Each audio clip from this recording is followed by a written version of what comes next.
Então, aqui nós temos a apresentação, né, a realização conjunta das distritais das USEs Ibirapuera e do Jabaquara, com o objetivo de rememorar a reencarnação de Kardec, né, que nasceu em 3 de outubro de 1804 e que foi o codificador da nossa doutrina espírita. E aqui nós temos o conjunto das palestras que já foram dadas, nós podemos acompanhar, né, todas elas. Hoje nós já estamos aqui no dia 23, também temos 2 palestras, né, em lugares diferentes, e são fatos, né, fenômenos da doutrina espírita que estão sendo, digamos, averiguados do ponto de vista científico para verificar a veracidade desses fenômenos. E aí hoje nós vamos falar sobre as investigações científicas da reencarnação, sobre a reencarnação, né? Então, eu sou Célia Pavan, eu sou da Seara Bendita e é com muito carinho que eu estou aqui, honrada com o convite que me foi feito para conversar com vocês. Então, a ideia de reencarnação ela é antiga, com origens que remontam das Upanishads indianas. O que são Upanishads indianas? Eram documentos, textos filosóficos e teosóficos do hinduísmo, do período védico tardio, 1100 a.C. a 500 a.C.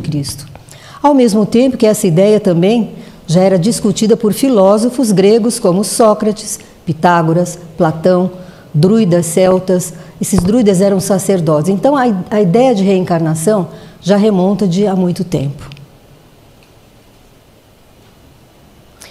Ciência e espiritualidade. Como é que a ciência encara, como é que ela defende ou não o fenômeno da reencarnação? A ciência ela não reconhece como um fato.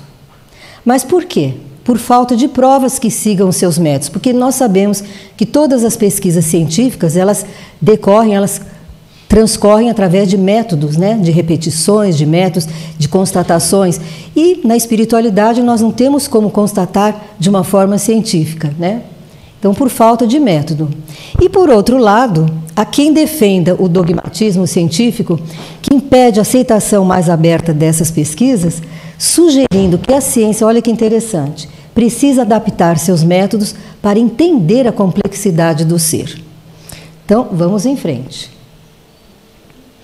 A palavra reencarnação foi criada no século XIX por Allan Kardec para descrever o fenômeno da transmigração das almas, das sucessivas encarnações.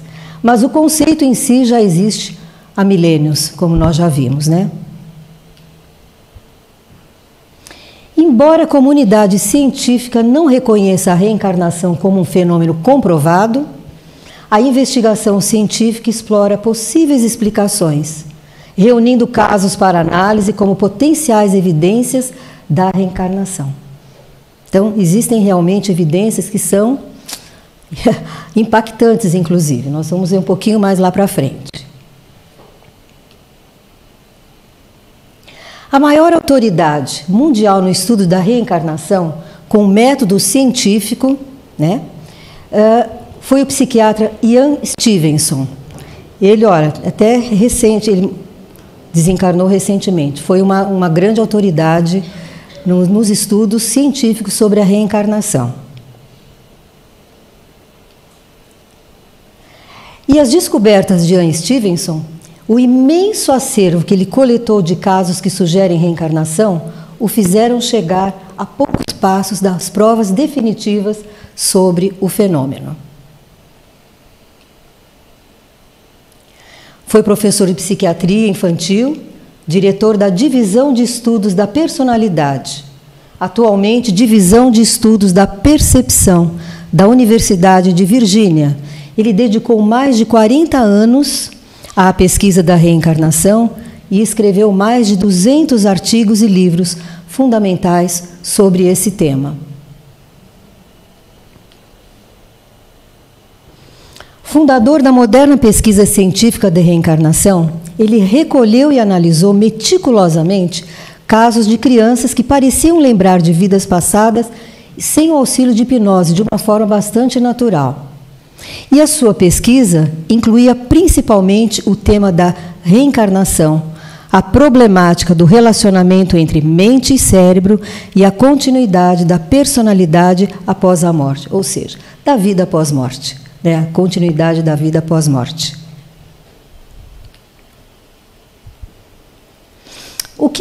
Quais as evidências que eram investigadas, que estavam sob investigação? O que ele percebia?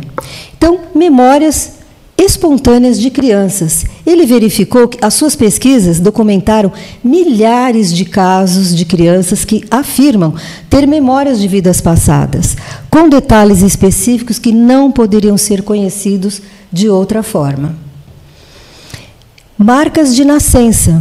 Stevenson também correlacionou marcas de nascença com ferimentos de morte na vida passada relatada pela criança, com correspondência considerada notável. Então, eram evidências gritantes que sugeriam a reencarnação. Xenoglossia. Ele também verificou que certas pessoas, subitamente, passam a falar uma língua que nunca aprenderam na presente vida. São considerados como evidências de reencarnação, embora sejam vistos por alguns como fatos isolados ou coincidências. Sempre nós vamos ter aqueles que vão contra e que refutam, enfim. Mas, de qualquer maneira, foram evidências também que levavam a considerar a veracidade da reencarnação. Regressão hipnótica também era uma outra terapia de regressão de vidas passadas. Usando hipnose, também tem sido utilizada para explorar supostas vidas anteriores, embora a sua confiabilidade seja um ponto de debate. E por quê? Porque, além de tudo, a confiabilidade, a seriedade ou a responsabilidade do próprio magnetizador, do hipnotizador, né? Nós bem sabemos que existe aí uma série de pessoas que se supõem, né, que fazem hipnose e são ali de uma, digamos assim, uma idoneidade duvidosa, né? Então, sempre vai haver motivos de debate, enfim. E as pesquisas de Stevenson? Primeiramente, ele teve muito auxílio financeiro, verbas, daquele cientista Carl Edward Sagan. Lembram? Ele era um cientista astronômico, ele era astrólogo, ele era astrônomo, astrobiólogo, enfim, escritor, e ele ajudou com muito as pesquisas de Stevenson para, inclusive, proporcionar que as suas pesquisas se estendessem ao redor de todo o mundo. Então, nós vemos aqui África, Alasca, Colômbia Britânica, Índia, América do Sul, Líbano, Turquia, muitas outras localidades. Então, vejam que interessante. Esses fenômenos, essas evidências que estavam sendo investigadas, elas ocorriam no mundo todo, não era só aqui ou acolá. Era em todo o mundo. E isso também já vem de encontro à veracidade do fenômeno, né? Um fenômeno que se repete em vários lugares, não é só naquele lugar, já é um ponto assim positivo para nós considerarmos a veracidade da reencarnação. E as crianças estudadas por Stevenson normalmente lembravam de suas experiências passadas entre 2 e 4 anos. Eram muito pequenininhas, mas tinham uma lembrança de vidas com detalhes que realmente impressionavam. E essas memórias, elas tendiam a desaparecer por volta dos 7, 8 anos. Então, de 2 a 4 anos, essas memórias estavam vivas. E por que será que isso acontece, né? Nós bem sabemos, pelos estudos da doutrina, que o processo reencarnatório do espírito se completa em torno dos 7 anos. Então, quando a criança, ainda de 2, 4, 5, 6 aninhos, a realidade espiritual ainda faz muito parte da percepção dessa criança, desse espírito que está encarnado num corpo de criança. Mas nós bem sabemos que o espírito vem já de uma série de encarnações. Mas é interessante que todas elas, a grande maioria, porque tem casos, nós vamos ver casos que até na fase adulta as memórias ainda estavam vivas, mas na maioria dos casos, essas crianças, em por volta de 7 ou 8 anos, as memórias iam se apagando, né?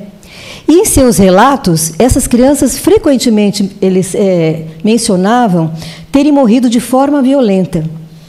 E, além disso, As lembranças como haviam morrido eram aparentemente claras, eram detalhes muito grandes. E uma criancinha de 2, de 4 anos não tinha como dar essa riqueza de detalhes nesse processo, né?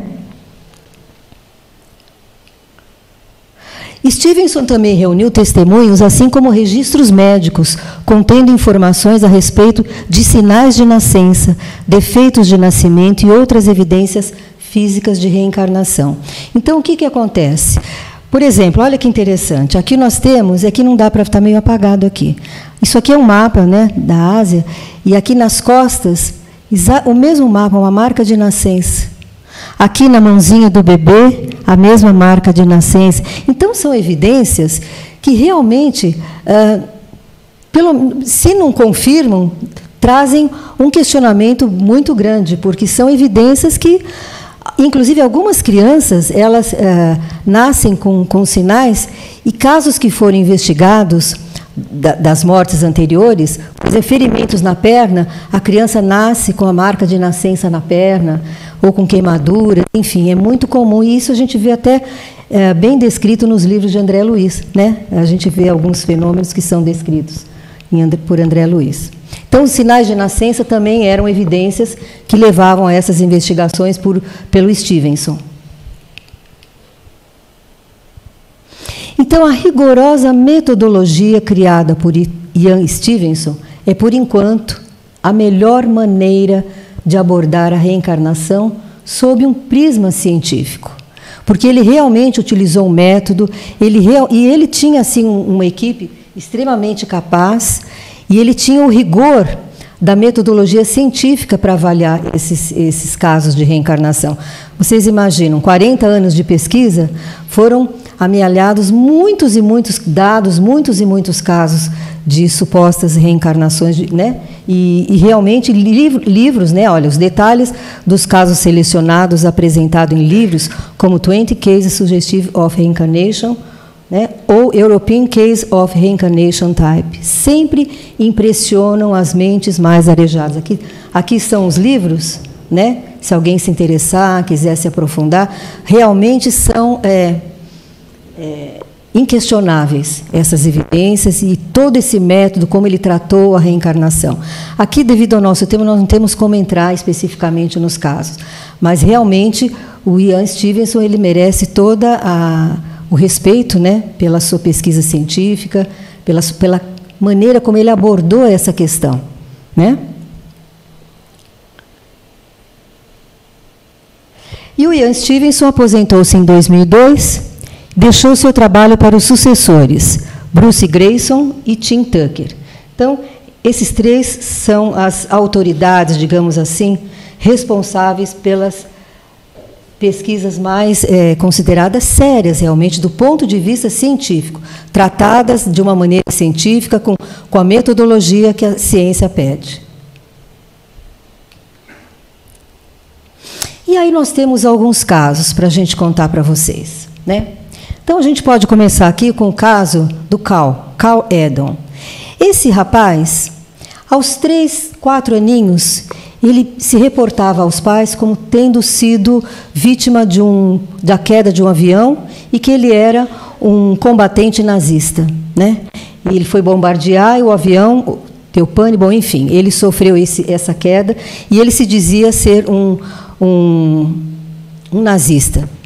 E ele era muito pequenininho, os pais não levavam a menor, falaram, não é possível, não é? Mas à medida que ele foi crescendo, né, os detalhes, e ele insistia e falava, dava detalhes do lugar, e era inquestionável, o que ele dizia. E aí o Carl foi crescendo, ele era um ferroviário, né?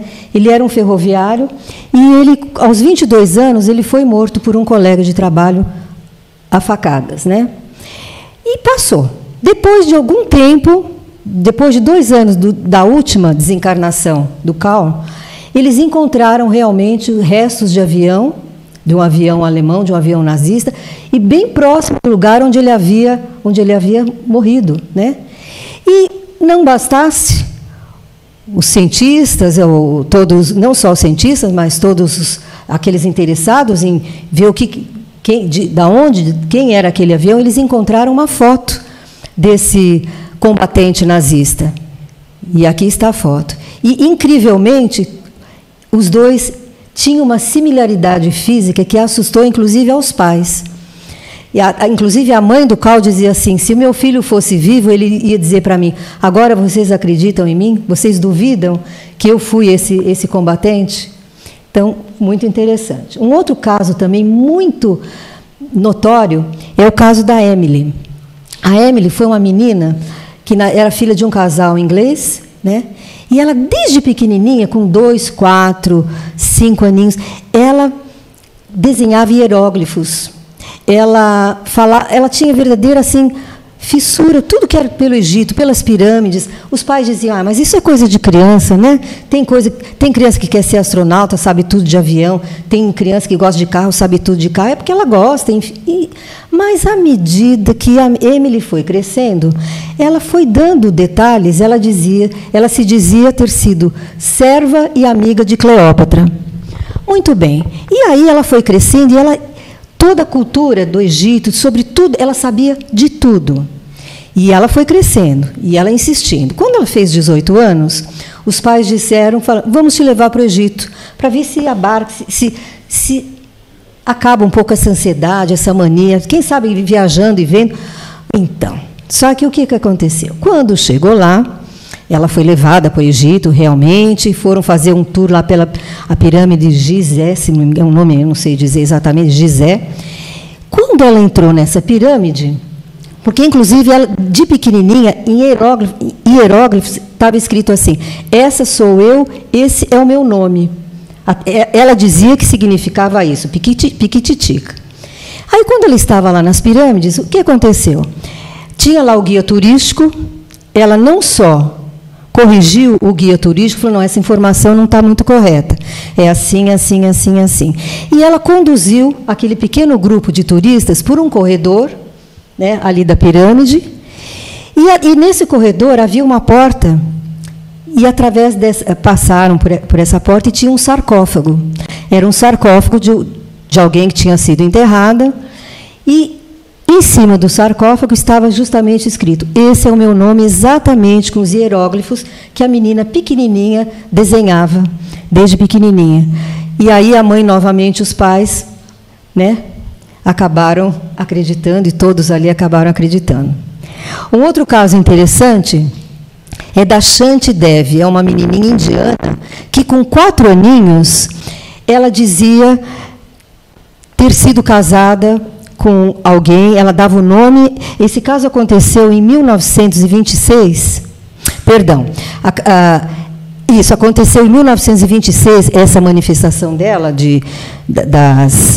das vidas passadas, e ela se referia a uma vida que ela teria tido em 1925, e ela dizia que tinha casado com um fulano, ela dava o nome do marido, ela dava o nome dos filhos, ela dava detalhes pequenininha, 4 aninhos, ela dava detalhes da casa, e ela dizia que ela era de uma família de vários filhos, e aí esse caso se tornou notório. Por quê?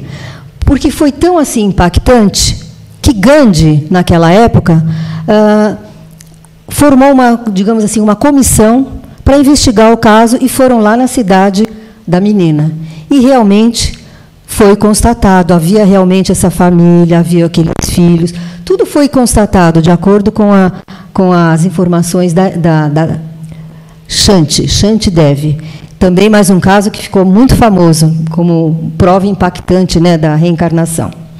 Um outro caso, o caso de Tora Tito. Sim, era um menino também que se dizia... Aliás, ele vive até hoje.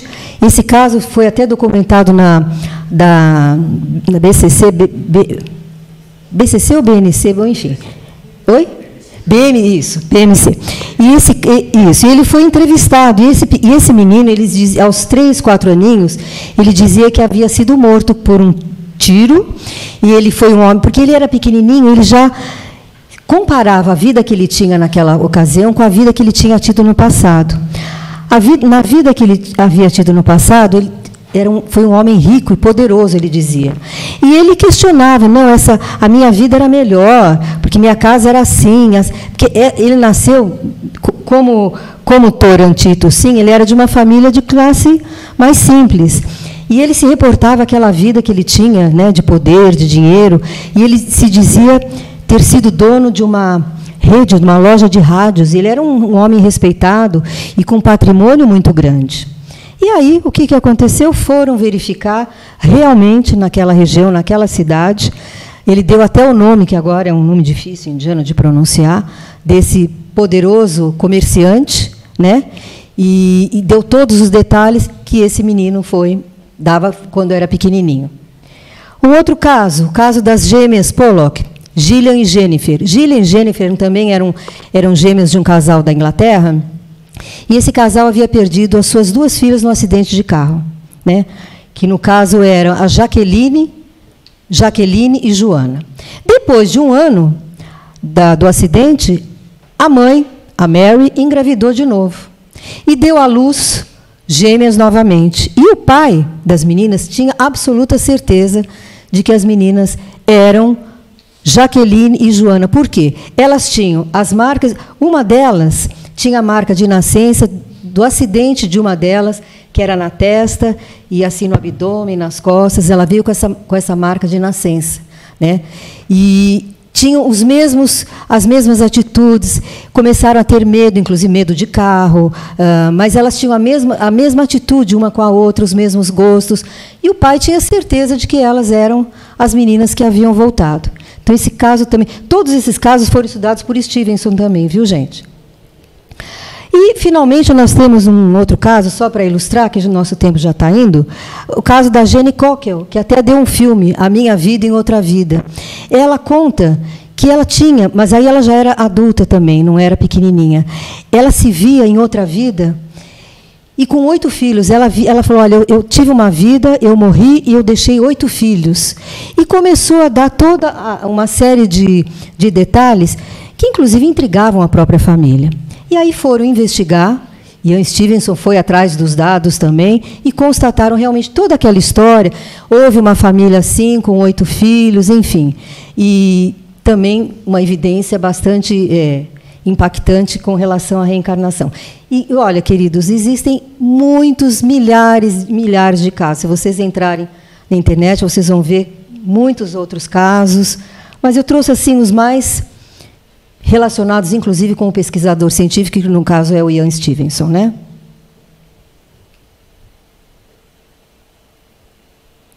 No Brasil, como é que fica essa história aqui no Brasil? No Brasil, há vários casos sugestivos de encarnação, como o da menina Ana Clara, que, aos 4 anos, relatou detalhes de como morreu na tragédia da barragem de Mariana. E também existem relatos de adultos com memórias de vidas passadas, documentados por pesquisadores como Hernani Guimarães Andrade, e o Núcleo de Pesquisas em Espiritualidade e Saúde, o NUPES, da Universidade Federal de Juiz de Fora. Esses casos envolvem crianças que descrevem vidas anteriores, manifestam medos inexplicáveis ou apresentam marcas de nascença relacionadas a ferimentos de outras vidas, e adultos que relatam vivências atribuídas a elas. O estudo de Hernani Guimarães resultou no livro Reencarnação no Brasil, e, nesse livro, ele analisa 8 casos de recordações comprovadas e documentos que permitem comparação. Então, esse estudo de Hernani Andrade foi o primeiro aqui no Brasil documentado e estudado do ponto de vista científico. A história, por exemplo, incrível de Kilden Alexandre, é uma criança de Minas que, aos 3 aninhos, ele revelava detalhes incríveis de como ele havia morrido. Ele era um padre, ele se dizia um padre, que morreu num acidente de motocicleta, e ele descrevia todos os detalhes. E interessante é que a mãe desse menino, ela conhecia o Kilden. Por isso ela pôs, inclusive, o nome, que era o nome do padre, né, que ela conhecia, inclusive era muito amigo, era, digamos assim, um confessor. Se confessava com ele e tudo mais. E o menino se dizia ser justamente esse padre, né? Então, o menino de 3 anos tornou-se o primeiro caso de reencarnação cientificamente documentado no país, ao descrever sua vida de padre. Então, essa foi uma investigação científica de Hernani Guimarães Andrade, que comprova o primeiro caso brasileiro de reencarnação por amor, do Instituto Brasileiro de Pesquisa Psicobiofísica, que era um instituto que ele fundou. Instituto Brasileiro de Pesquisas Psicobiofísicas. E nós temos também, atualmente, o Dr. Alexandre Moreira, que é o responsável pelo Núcleo de Pesquisa em Espiritualidade e Saúde, a NUPES, da Universidade Federal de Juiz de Fora. Ele realizou um levantamento nacional de mais de 100 casos sugestivos de reencarnação na população brasileira. E a pesquisa é liderada por ele, né, por esse doutor Alexandre Moreira Almeida, em parceria com o professor Jim Tucker. Lembra? Jim Tucker foi um dos sucessores do Ian Stevenson. Lembra?